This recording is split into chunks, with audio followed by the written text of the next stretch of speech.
안녕하세요. 충남 공주에서 그림 그린 여자 김영주입니다. 2022년 5월 12일 목요일 아침입니다.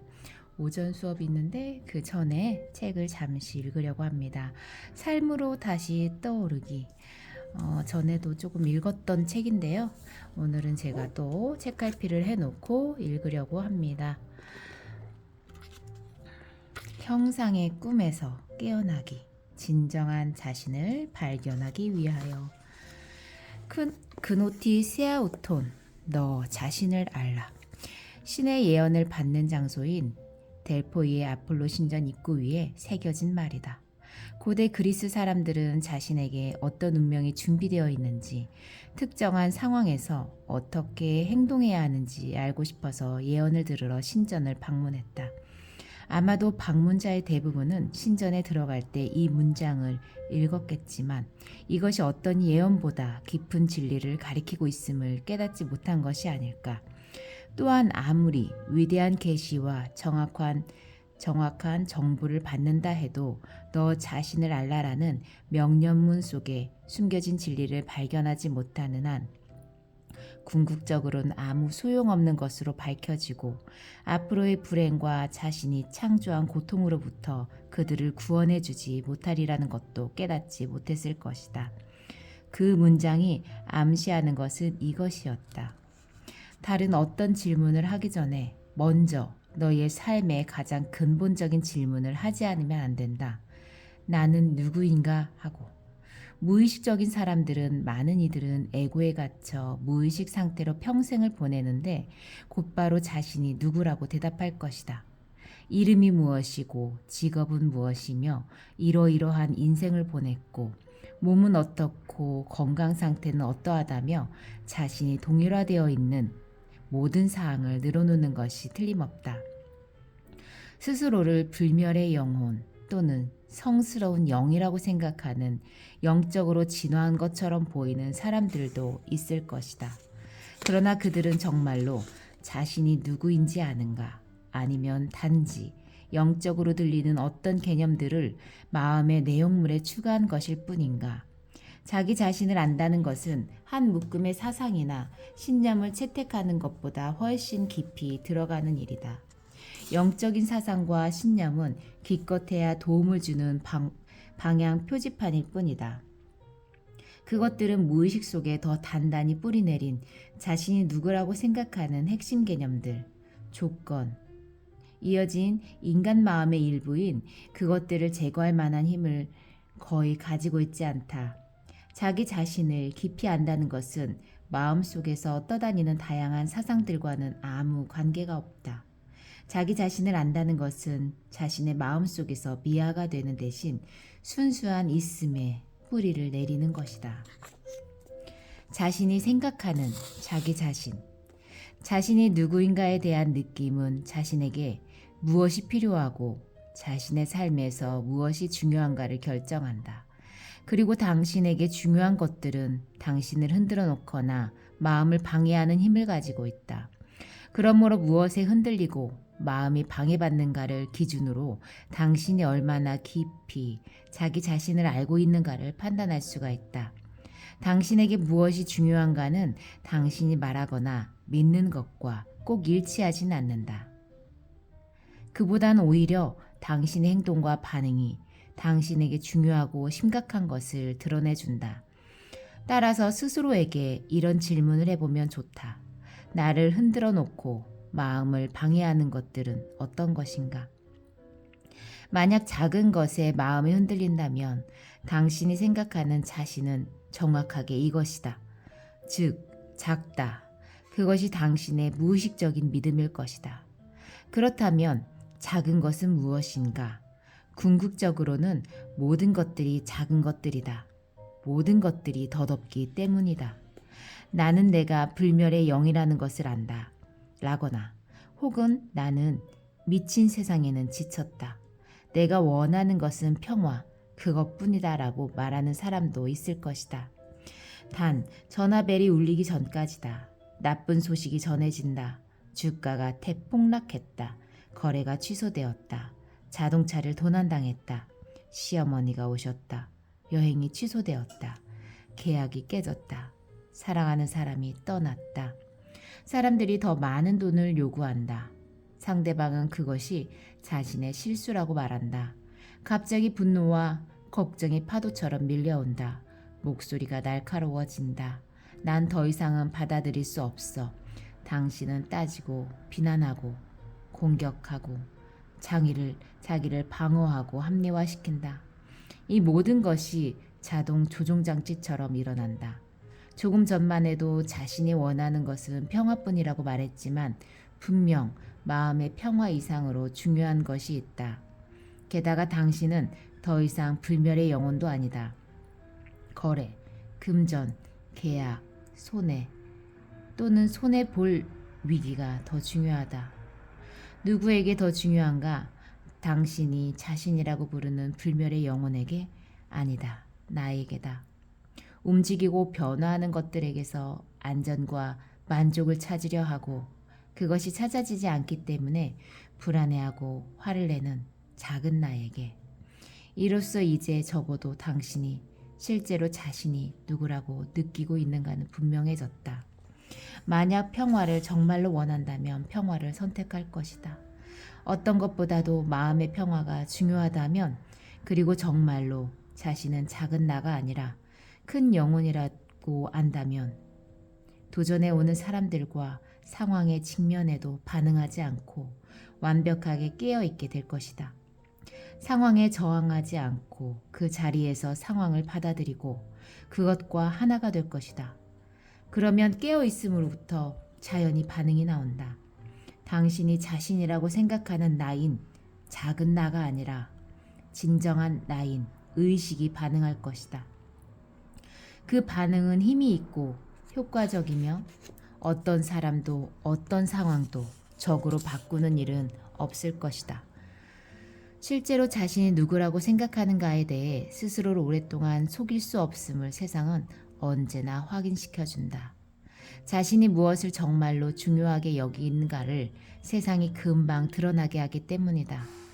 특히 도전적인 일들이 일어날 때 사람들과 상황에 어떻게 반응하는가가 당신이 자신을 어느 정도 깊이 알고 있는가를 가장 잘 보여준다.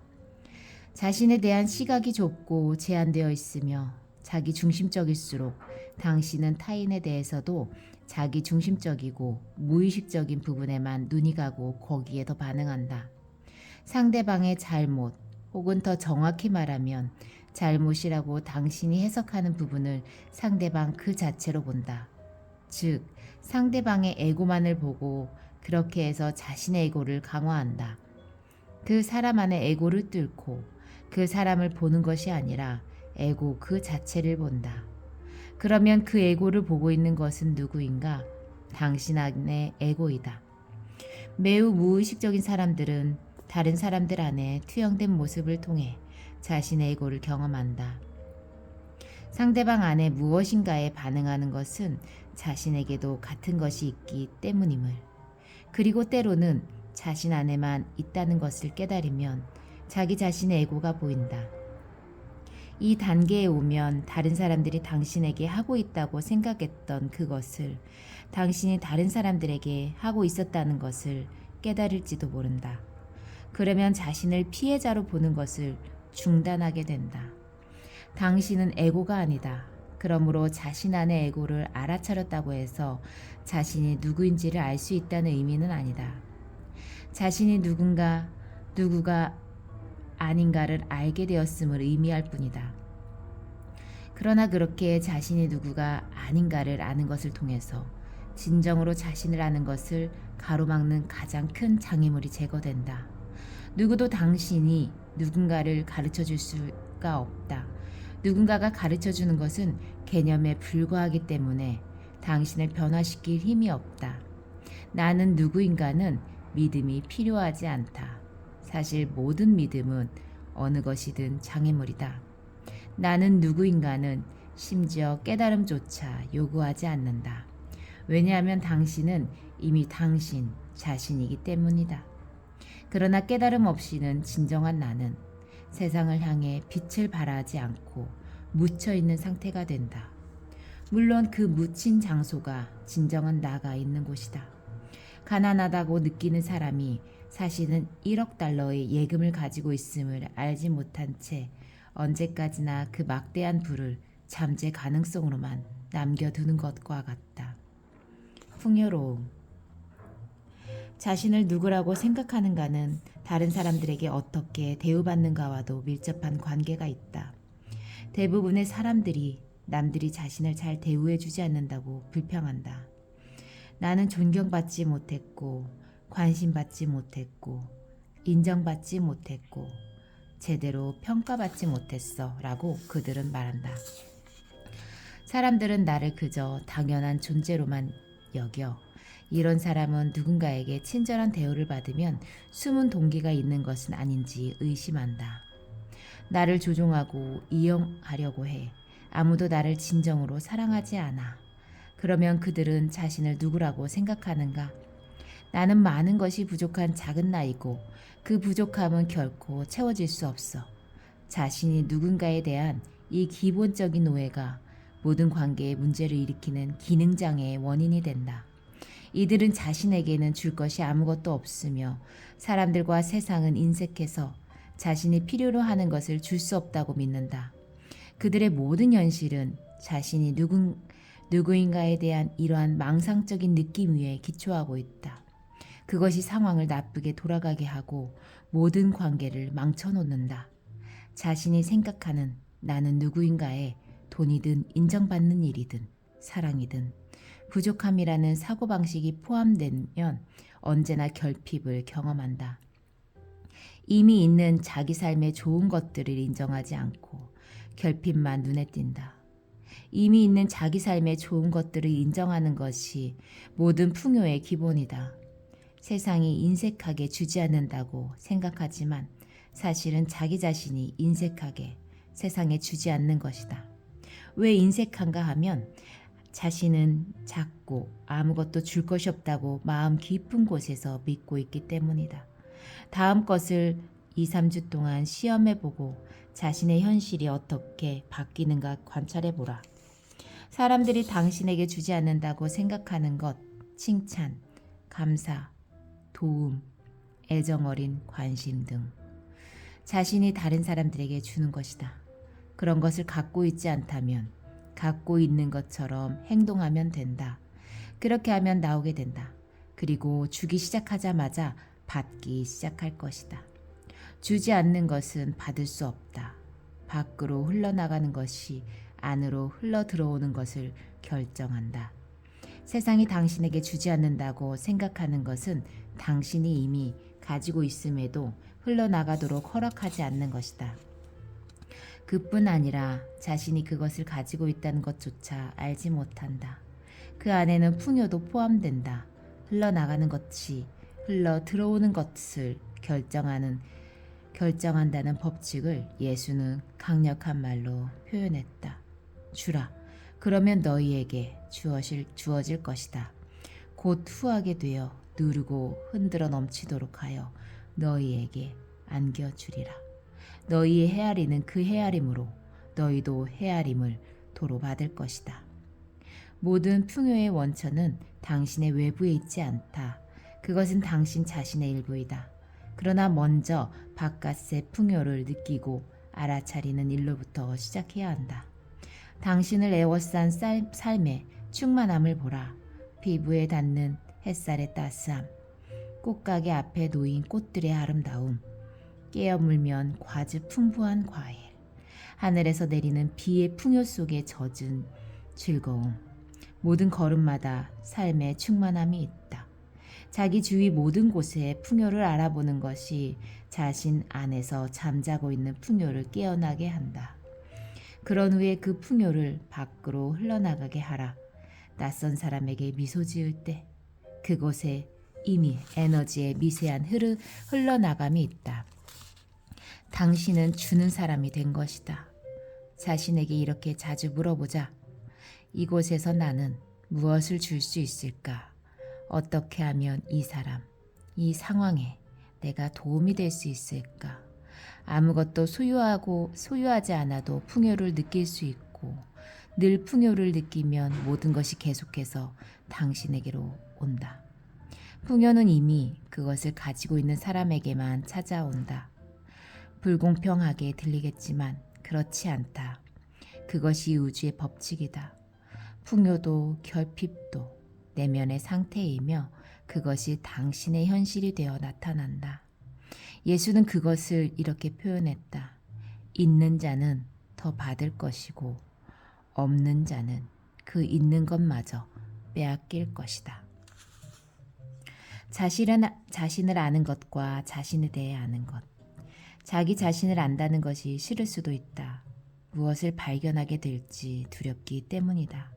많은 사람들은 자기 자신이 그다지 좋은 사람이 아니라는 비밀스러운 불안감을 가지고 있다. 그러나 당신이 자신에 대해 발견할 수 있는 어떤 것도 당신이 아니다. 자신에 대해 알 수 있는 어떤 것도 자기가 아니다. 두려움 때문에 자신이 누구인지 알기를 원하지 않는 사람들이 있는 반면에 자기 자신에 대해 만족할 줄 모르는 호기심을 갖고 더 많은 것을 밝혀내고 싶어하는 사람도 있다. 자기 자신에 대한 것을 알고 싶어서 몇 년 동안이나 심리 분석을 받고 어린 시절의 일들을 구석구석 파고든다. 무의식 속에 숨겨진 두려움과 욕망을 들춰내고 몇 겹이나 쌓인 층을 하나하나 벗겨내면서 자신의 인격과 성격을 탐구한다. 10년 뒤 그 정신분석의는 당신에게 지치고 당신의 이야기에 지쳐 분석이 완료되었다고 말할 것이다. 그리고 5천 쪽이나 되는 보고서를 건네줄 것이다. 이것이 당신에 대한 모든 것입니다. 이것이 당신이 누구인가 하는 것입니다. 당신은 묵직한 서류를 들고 돌아오지만 마침내 자신에 대해 알게 되었다는 만족함은 얼마 가지 않아 아직 충분하지 않다는 느낌과 자신이 누구인가에 이것보다 더 있음이 틀림없다는 막연한 의혹으로 대체된다. 그리고 실제로 더 있다. 양적인 측면에서의 더 많은 사실들이 아니라 질적인 깊이의 차원에서. 자기 자신에 대해 아는 것과 자기 자신을 아는 것을 혼동하지 않는다면 심리 분석도 자신의 과거에 대해 밝혀내는 것도 나쁘지는 않다. 5천 쪽의 보고서는 당신에 대한 것이다. 과거에 의해 조건 지어진 당신의 마음의 내용물이다. 심리 분석이나 자기 관찰을 통해 알게 되는 것은 모두 당신에 대한 것이다. 그것은 당신이 아니다.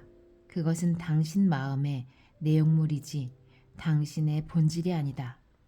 에고를 뛰어넘는다는 것은 내용물 밖으로 걸어 나오는 것이다. 자기 자신을 아는 것은 자기 자신이 되는 것이고 자기 자신이 된다는 것은 마음의 내용물을 자기 자신이라고 여기는 동일화를 멈추는 것이다. 대부분의 사람들은 삶의 내용물을 통해 자신이 누구인가를 정의 내린다. 지각하고 경험하고 행동하고 생각하고 느끼는 모든 것이 내용물이다. 대부분의 사람들은 그 내용물이 관심을 완전히 차지해버리며 그들이 동일화되는 것이 그것이다. 나의 삶이라고 생각하거나 말할 때 당신은 당신 자신인 삶이 아니라 자신이 가진 혹은 가진 것처럼 보이는 삶을 말하고 있는 것이다. 당신은 내용물을 언급하고 있는 것이다.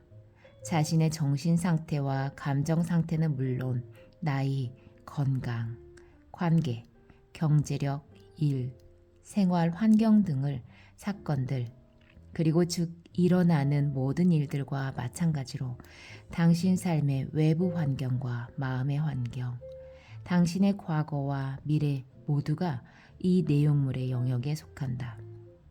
그렇다고 내용물 외에는 무엇이 있는가?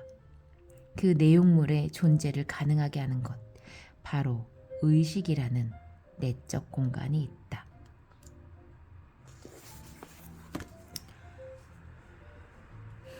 삶의 진정한 목적에 깨어나기, 그리고 자신의 행복에 스스로 책임지기. 한 마리의 새, 한 그루의 나무, 한 사람의 인간 존재를 안다는 것은 궁극적으로 불가능하다. 그것들은 깊이를 측정할 수 없는 심연을 갖고 있기 때문이다. 말이나 분류표로 세상을 덮지 않을 때 잃어버린 감각이 삶에 돌아온다. 삶의 깊이가 돌아온다.